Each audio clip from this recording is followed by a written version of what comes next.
Just an hour ago, this woman was treating a young boy who couldn't sleep at night. Every night, he heard strange voices, and those voices kept telling him to draw. The doctor believed it was just stress from the family's recent move. But the moment she left, the mysterious voices came back, and the boy picked up his walkie-talkie to listen. As the doctor was driving home, a fly suddenly buzzed into her car. Moments later, it crawled straight into her ear. That's when she seemed to completely lose control and slammed the gas pedal to the floor.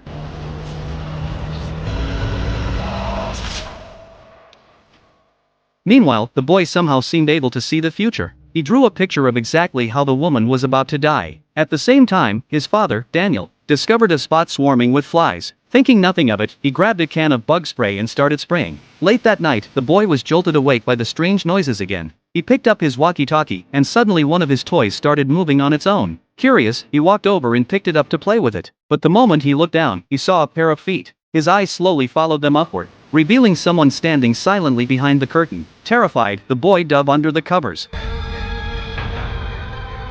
Just then, a pair of hands suddenly covered his mouth. It was only his father rushing in. A moment later, his mother arrived and pulled him into a comforting embrace. The following night, Sarah heard the pool gate rattling again and asked Daniel to go check it out. As soon as he stepped outside, he spotted his son's clothes on the ground. He picked them up and called out his son's name, but there was no answer. He sprinted toward the pool, only to find his son's lifeless body floating in the water. By the time he pulled him out, it was already too late. A few days later, after burying their son, the couple returned home. Sarah couldn't bear the pain anymore and wanted to leave that place for good. Daniel, however, wasn't ready to walk away. He wanted to finish renovating the house before selling it because they were completely out of money. But Sarah couldn't stand spending another second in the home that had taken her son, so she packed up and left on her own. That night, Daniel sat alone in the living room watching old videos of his son. Afterward, he recorded a voice message apologizing to Sarah, then got ready for bed. Just then, he heard a strange noise. He turned around, but nothing was there. As he got up to investigate, the TV suddenly switched on by itself.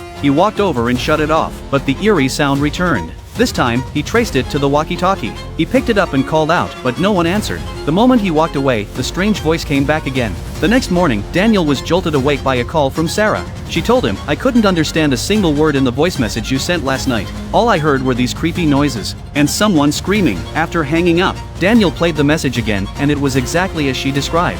Then he loaded the recording onto his computer and listened more carefully. This time, he heard something that made his blood run cold. It was his son's voice, crying out for help. In that instant, Daniel realized his son's death was anything but an accident.